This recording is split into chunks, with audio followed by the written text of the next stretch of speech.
Alhamdulillah pada kesempatan di siang ini kita kembali sama-sama hadir untuk belajar dan temanya seperti tema sejak pekan lalu, persiapan menyambut bulan Ramadan.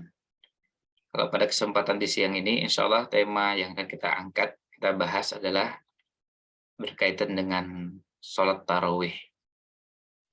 Ulasan dan tentang bahasan tentang sholat tarawih tentu panjang, tapi kita akan coba pilihkan beberapa bahasan penting yang berhubungan dengan sholat tarawih ini. Mudah-mudahan ini bisa menjadi sedikit panduan bagi kita semua. Nah, eee, kita sering mendengar istilah sholat tarawih, dan ini istilah yang, tidak asing di kita, namanya sholat tarawih, ya. Istilah sholat tarawih ini dari mana? Imam Al-Hafidz Ibnu Hajar rahimahullah taala menuturkan bahwa kata at-tarawih dalam bahasa Arab tulisannya alif lam ta ro alif waw ya dan ha.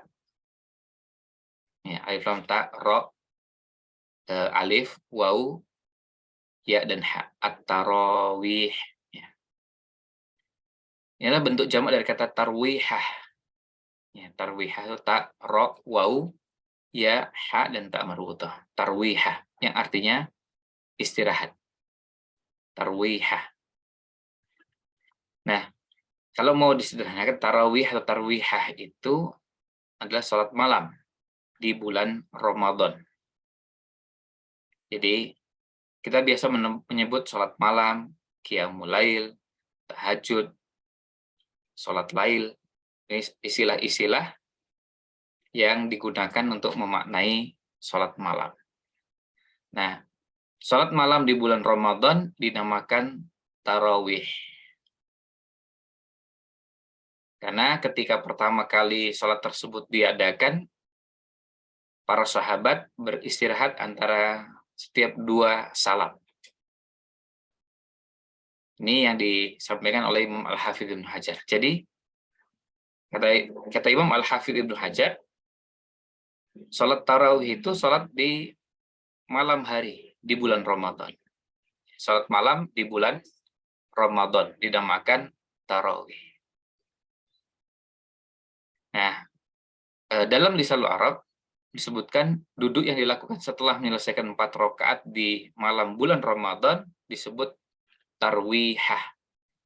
Ya, duduk istirahatnya. Jadi tarwihah yang tadi artinya istirahat, itu istirahat karena memang duduk. Ada aktivitas duduk pada saat itu setelah mengerjakan sholat yang panjang. Ya, karena orang-orang istirahat setiap 4 rakaat istirahat dulu, duduk. Nah, baru sholat lagi. Karena apa? Karena sholatnya panjang-panjang.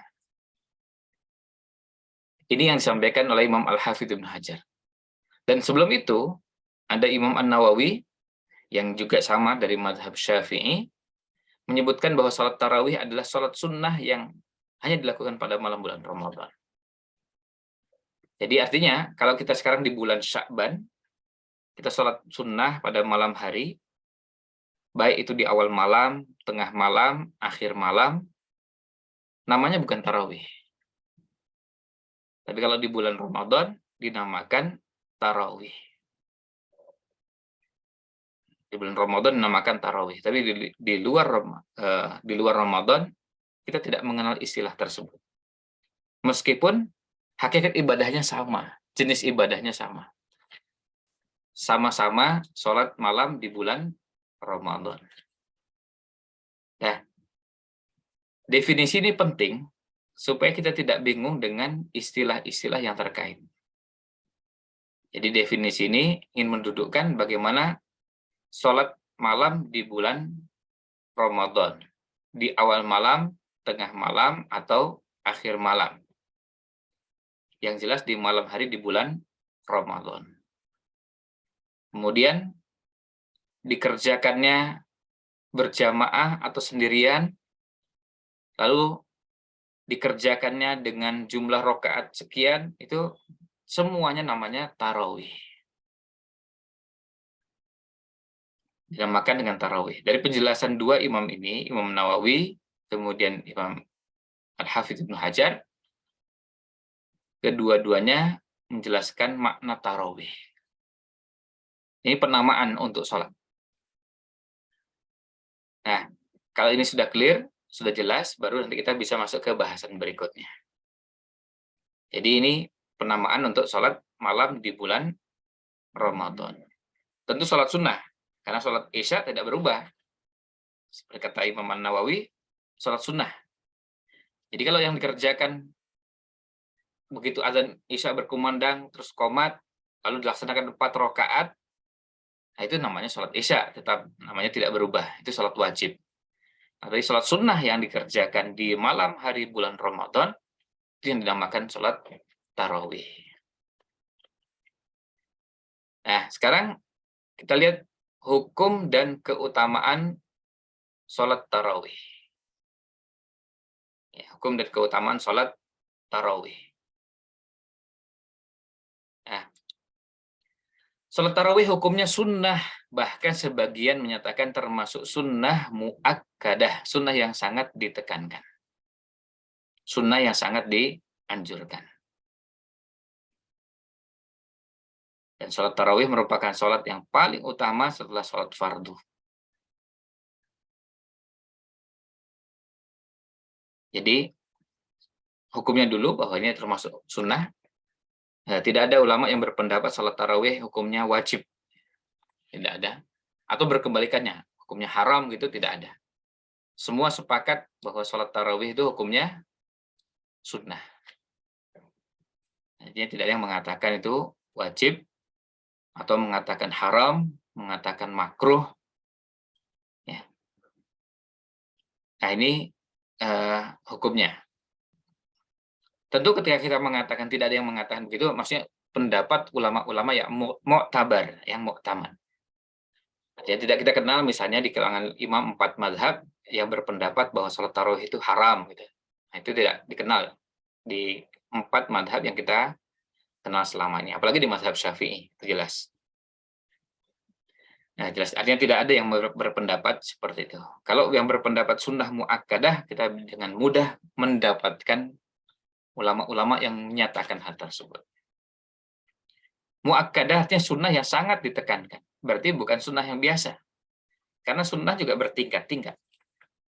Sholat sunnah itu bertingkat-tingkat. Nah, ada sholat sunnah yang biasa kita kenal, kemudian ada yang namanya sunnah muakkadah. Artinya sholat sunnah yang sangat ditekankan, sangat dianjurkan. Nah, kemudian sholat tarawih merupakan sholat sunnah sholat yang paling utama setelah sholat fardu. Jadi kalau dibuat urutan, sholat yang paling utama tentu nomor 1 adalah sholat fardu. Itu tidak mungkin urutannya terkalahkan dengan sholat sunnah. Jadi sholat fardu itu jelas nomor 1. Apa dasarnya? Sabda Nabi Shallallahu Alaihi Wasallam, afdolus sholati ba'da sholatil mafrudoti sholatul laili. Sholat yang paling utama, sholat yang afdol. Afdol itu yang paling utama. Bisa maknanya paling utama atau lebih utama. Nah, kalau di sini, sholat yang paling utama. Sesudah sholat fardu, sesudah sholat wajib, adalah sholatul lail, sholat malam. Di catatan kakinya, nomor 55, nanti ada keterangan hadisnya riwayat siapa. Nah, kemudian hadis yang lain juga menunjukkan keutamaan tersebut. Jadi kalau itu menunjukkan keutamaan urutannya setelah sholat fardu, kita lihat keutamaan yang ada pada sholat malam di bulan Ramadan, yang kita tadi kenal dengan istilah sholat tarawih. Dan istilah sholat tarawih itu istilah yang dikenal di kalangan para ulama. Dalam redaksi hadisnya tidak ada yang menggunakan ungkapan, tidak menggunakan istilah kata sholat tarawih. Tapi kalau menyebutkan sholat pada malam di bulan Ramadan ada, tanpa menyebut nama tarawih. Nah, kita lihat hadisnya. Rasulullah SAW bersabda, man qama Ramadana imanan wahtisaban. Siapa yang melaksanakan, siapa yang menegakkan qiyam Ramadan, sholat tarawih. Tadi kita sampaikan, sholat di malam hari, sholat sunnah di malam hari bulan Ramadan dinamakan sholat tarawih. Bisa nggak dinamakan qiyam Ramadan? Ya tentu bisa saja. Ini penamaan untuk sholat malam di bulan Ramadan. Siapa yang menegakkan qiyam Ramadan, sholat tarawih? Imanan, dengan dasar iman, wahtisaban, dan mengharapkan pahala, ghufira lahu ma taqaddama min dzambi. Maka akan diampuni baginya dosa-dosa yang telah lalu. Dosa-dosa yang telah lampau. Nah, ini menunjukkan keutamaan.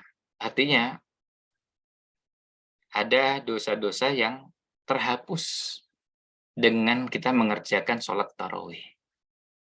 Istilah sebagian ulama, sholat atau ibadah seperti namanya amal seperti namanya amal mahiyah. Amal yang bisa menghapus dosa. Jadi kita cukup mengerjakan sholat malam di bulan Ramadan, bisa menghapus dosa-dosa yang telah lalu. Tentu ulasannya nanti ada tempatnya sendiri.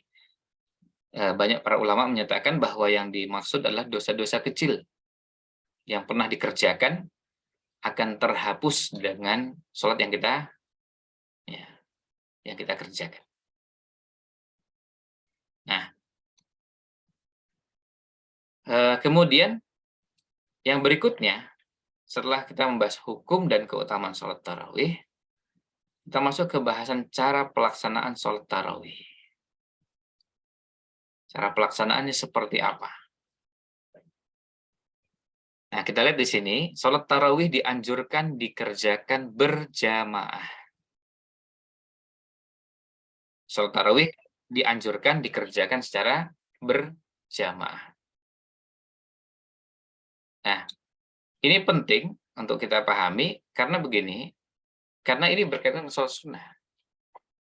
Kalau sholat sunnah di luar Ramadan, sholat malam di luar Ramadan, yang tadi kita sampaikan sholat malam di bulan Ramadan yang disampaikan oleh Imam Nawawi, Al-Hafidz Ibnu Hajar, baik di awal malam, tengah malam, akhir malam, itu dianjurkan dikerjakannya tidak berjamaah.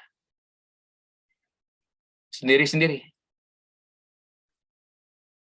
Misalnya tadi malam, kita sekarang di bulan Sya'ban, tadi malam, yang sholat malam silahkan. Kerjakan sholat malam, dan bisa dikerjakan sendiri-sendiri, bahkan itu yang banyak dicontohkan oleh Nabi Shallallahu Alaihi Wasallam, dan itu juga yang dipraktikkan oleh para sahabat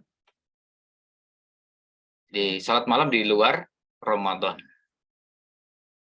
Jadi bukan sebaliknya. Makanya kemudian kita dapati para sahabat tidak secara khusus menyengaja mengumpulkan orang di masjid untuk mengerjakan sholat malam di luar Ramadan secara terus-menerus. Secara terus-menerus seperti di bulan Ramadan. Di bulan Sya'ban ini banyak yang sholat malam. Ya, alhamdulillah kita mendapatkan informasi dari beberapa jamaah yang mengerjakan sholat malam di malam-malam di bulan Sya'ban ini. Qiyamul lailnya. Nah, kerjakannya gimana? Sendiri-sendiri, di rumah masing-masing. Tidak mendapati yang mengumpulkan masyarakat, lalu sholat berjamaah semua, setiap hari, bulan Sya'ban misalnya. Setiap malam. Sama juga dengan di bulan Rajab. Misalnya bulan Rajab dikumpulkan semua, tidak. Kita tidak mendapati yang seperti itu. Karena memang yang dianjurkan berjamaah adalah di bulan Ramadan. Ini berlaku bagi semua kaum muslimin, muslimat. Artinya laki-laki maupun perempuan. Dasarnya apa? Kita lihat hadis dari sahabat Abu Dzar radhiyallahu an.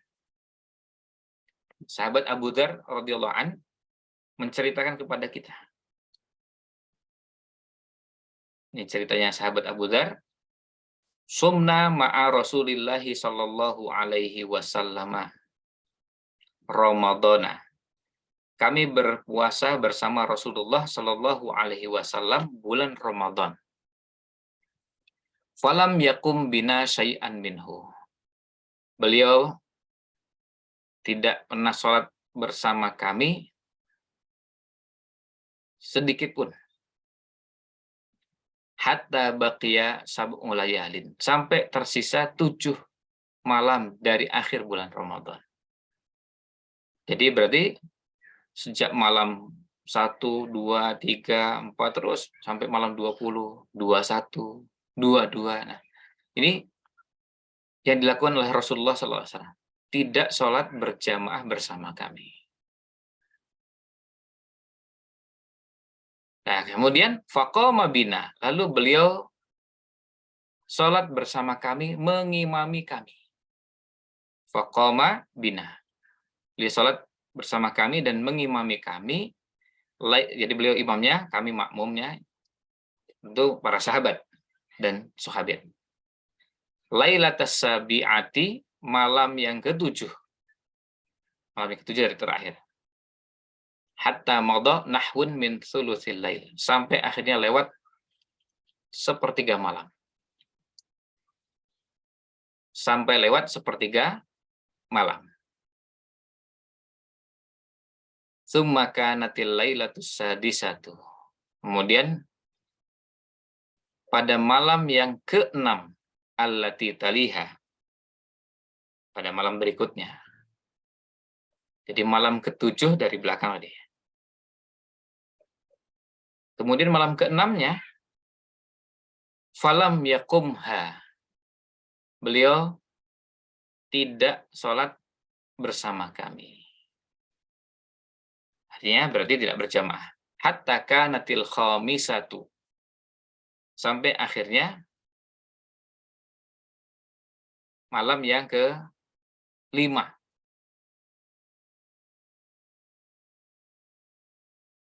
Mohon maaf, ini tulisannya ada salah editan, harusnya ini di pinggir.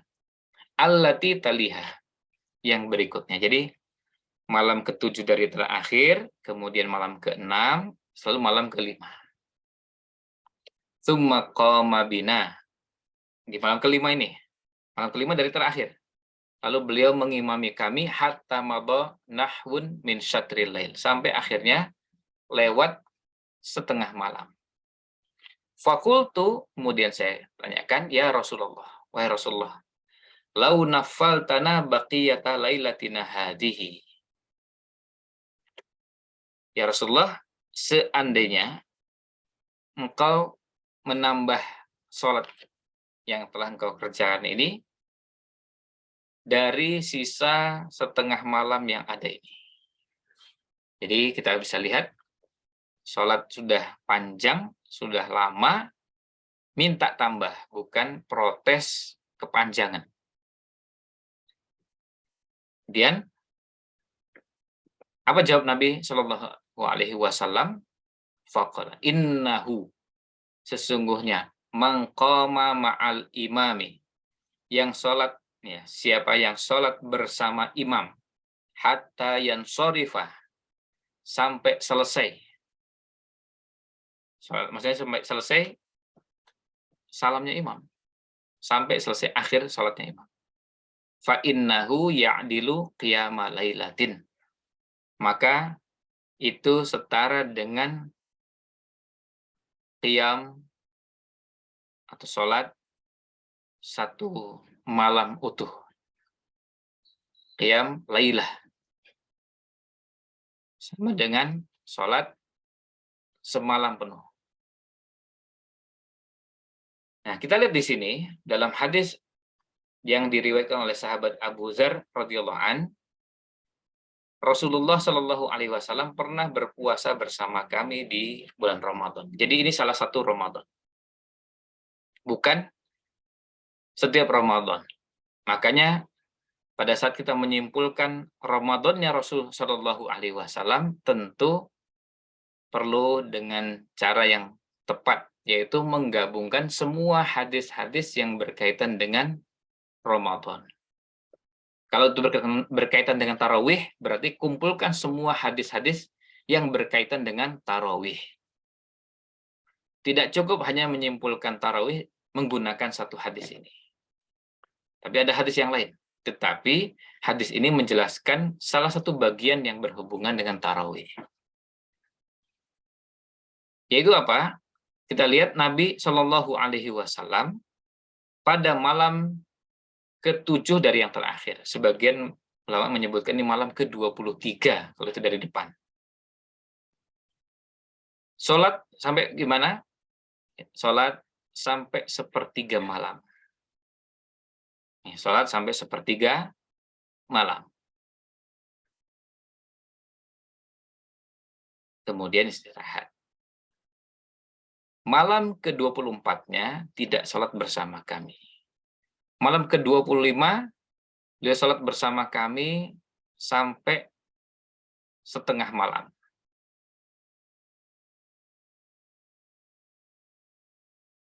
Ya, sampai setengah malam. Kemudian sudah sholat yang panjang sampai setengah malam. Kalau setengah malam itu kalau sekarang ya kira-kira jam 11:20 mungkin ya. Jam 11:20 itu sudah lewat tengah malam. Sudah masuk tengah malam. Jadi bisa dibayangkan sholat mulai ba'da isya berjamaah, lalu berakhirnya kira-kira jam 11:15 atau 11:20. Nah, sudah sholat yang panjang seperti itu, ini kan lama sekali kalau sholat sampai jam 11 ya. Sampai jam 10 aja udah lama sekali. Nah, ini sholat sampai jam 11:20-an. Nah, sahabat ternyata minta tambah, bukannya protes, kepanjangan, memberatkan, menyusahkan, merepotkan, tapi malah justru apa? Sahabat minta tambah. Ya Rasulullah, seandainya engkau menambah sholat pada kami dari sisa 1/2 malam ini. Maksudnya ini kan sekarang sholatnya baru sampai setengah malam. Masih ada sisa lagi. Ini kan masih ada waktu malamnya. Sudah lewat sampai tengah malam, masih ada sisanya. Yang kita lihat sahabat ini bukannya protes, kan capek ini. Malah justru sebaliknya, minta tambah. Ini perlu kita ungkap supaya kita melihat kualitas para sahabat radhiyallahu anhum. Sholat yang panjang seperti ini. Dan ini permintaannya bukan 1-2 orang sahabat. Permintaannya bukan 1-2 orang sahabat. Meskipun yang menyampaikan bisa 1-2 orang sahabat. Ya, karena dalam beberapa riwayat menggunakan istilah fakulna, maka kami katakan. Yang menyampaikan ini bukan 1 orang. Tapi ini untuk menunjukkan bagaimana semangat yang luar biasa. Kalau capek, pasti capek. Karena para sahabat juga manusia biasa seperti kita. Para sahabat manusia biasa seperti kita. Kalau bicara capek, pasti capek. Sholat yang lama, berdiri lama, itu pasti capek. Ya, karena tidak mungkin tidak capek seperti kita. Beliau-beliau manusia, bukan malaikat, bukan jin, ya, yang bisa mengalami seperti yang kita alami. Nah, kemudian kita lihat berikutnya. Pada malam berikutnya tidak sholat bersama kami, pada malam ke-27. Beliau sholat bersama kami. Maaf, ini itu lanjutan hadisnya, tetapi hadis ini cuma sampai dipotong sampai di sini. Setelah sholat sampai setengah malam yang panjang seperti itu, dan minta tambah, lalu Nabi SAW bersabda, Innahu man qama ma'al imam. Siapa yang sholat bersama imam. Hatta yang shorifa, sampai selesai. Nah, ini poinnya penting. Berjamaah bersama imam sampai selesai witirnya imam. Fa innahu ya'dilu qiyama lailatin. Itu setara, sepadan dengan sholat tarawih 1 malam penuh. Itu sama dengan sholat 1 malam utuh. Nah, ini kita lihat sama-sama bagaimana Nabi Shallallahu Alaihi Wasallam mengerjakan sholat tarawih di bulan Ramadan. Tadi judul di atasnya cara pelaksanaan tarawih. Artinya tarawih dikerjakan berjamaah dasarnya. Kemudian kita bisa lihat sholat tarawih berjamaah ini, kalau bicara panjangnya, dari yang malam ke-7 dari yang terakhir di bulan Ramadan, atau malam 23 misalnya, sholatnya cukup panjang, mulai ba'da isya sampai sepertiga malam pertama, lalu malam ke-25 sampai dengan setengah malam, dan ini sekaligus untuk menunjukkan kepada kita, selain berjamaah, juga panjangnya. Makanya nyambung dengan makna yang tadi sudah disampaikan oleh Imam Nawawi dan Al-Hafidz Ibnu Hajar, sholat tarawihnya dikerjakan panjang, lama. Ya, panjang dan lama. Ini kita bisa lihat panjangnya sampai seperti ini. Dan sholat yang panjang seperti ini, sampai sekarang di beberapa negeri kaum muslimin masih ada. Ada yang sholat sampai dengan menjelang sahur. Ada sholat yang sampai menjelang sahur. Artinya, sholatnya mulai ba'da isya dan diselesaikan, berakhirnya sampai menjelang sahur. Kalau di Timur Tengah, diantaranya di Mesir misalnya. Beberapa kawan-kawan, beberapa mahasiswa yang pernah kuliah di Mesir, ada yang pernah merasakan sholat seperti itu. Ya, kalau yang cukup dikenal, misalnya ada Ustadz Hanan At-Taqi, beliau pernah sholat sholat malam yang panjang seperti ini, diajak oleh salah seorang syekhnya, sholat malam di tempat para penghafal Quran. Ya, sholatnya mulai ba'da isya. Dan ketika sholat yang dibaca dari awal, mulai dari juz 1, Alif Lam Mim, bukan sampai 100 ayat, 200, tapi ternyata Al-Baqarah diselesaikan, kemudian pindah ke Ali Imran, pindah lagi ke surat berikutnya, begitu seterusnya. Ternyata diselesaikan sampai dengan menjelang subuh, menyelesaikan bacaan satu mushaf atau 30 juz. Nah, ada yang sholatnya modelnya seperti itu. Sholat yang panjang dan lama.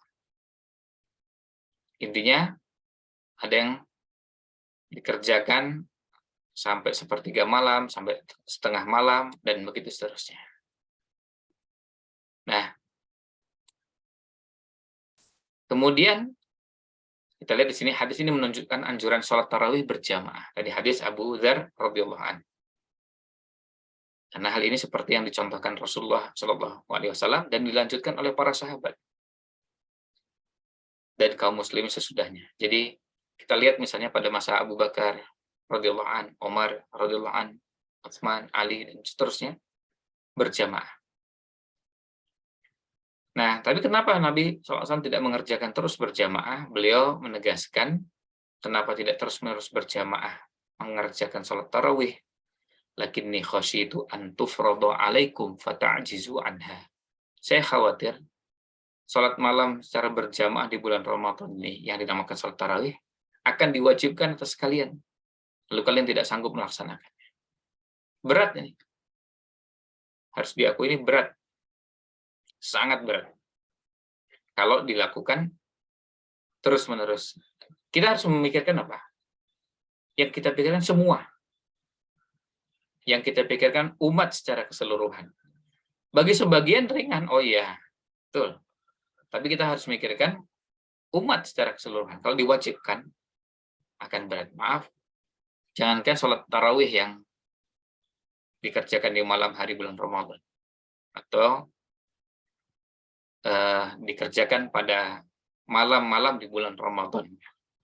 Tapi kita sekarang coba lihat, sholat 5 waktu saja yang dikerjakan oleh kaum muslimin, berapa banyak yang tidak sholat. Tentu ini kondisi yang memprihatinkan. Ada sebagian kaum muslimin nggak sholat. Nggak sholat subuh, nggak sholat zuhur, nggak sholat asar, dan seterusnya. Dan itu dengan sangat mudah, ya, karena saking banyaknya, ya, dengan sangat mudah kita mendapati orang nggak sholat. Bukan nggak sholat jamaah, tidak sholat. Ya, paling gampang silakan ngecek di kampung masing-masing. Nah, kemudian Syekhul Islam Ibnu Taimiyah mengatakan, siapa yang berkeyakinan bahwa tarawih dibatasi jumlah rakaat tertentu dari Nabi SAW yang tidak boleh ditambah dan dikurangi, maka ini keliru, telah melakukan kekeliruan. Yang mengatakan jumlahnya harus sekian, tidak. Karena memang tidak ada batasnya. Kemudian, waktunya kapan? Mayoritas ahli fikih berpendapat bahwa waktu pelaksanaan sholat tarawih adalah sejak setelah Isya sampai sebelum subuh. Karena itulah yang dipahami dari berbagai riwayat dari para sahabat yang meriwayatkan sholat malam di bulan Ramadan, kemudian tabi'in, ini yang disampaikan oleh para tabi'in, yang dipraktikkan juga oleh para tabi'in dan ulama-ulama Islam pada masa berikutnya. Nah, kemudian nanti ditutup dengan witir. Witir itu artinya ganjil, sholat yang dikerjakan dan jumlahnya ganjil. Kalau ditutup dengan 3 rakaat, maka surat yang dibaca sunnahnya adalah surat Al-A'la, Sabbihisma rabbikal a'la, kemudian Qul ya ayyuhal kafirun, dan Qul huwallahu ahad. Ini pada 3 rakaat terakhirnya, sholat witir. Dan Nabi SAW menganjurkan supaya sholat witir ini menjadi sholat penutup. Dalam hadis Abdullah ibnu Umar, Nabi SAW bersabda, "Ij'alu akhira sholatikum bil-laili witra." Jadikanlah sholat witir sebagai akhir sholat kalian di malam hari. Jadikan sholat witir sebagai akhir sholat kalian di malam hari. Nah, ini anjuran untuk mengerjakan sholat witir di malam hari sebagai penutup.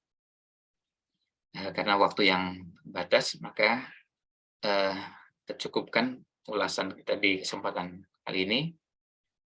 Mudah-mudahan hal-hal yang penting yang perlu diketahui sudah tersampaikan, dan sekaligus mohon maaf kalau ada hal-hal yang kurang berkenan. Demikian, wallahu a'lam, sallallahu alaihi wasallam ala Nabi Muhammad wa ala alihi wa sahbihi ajmain.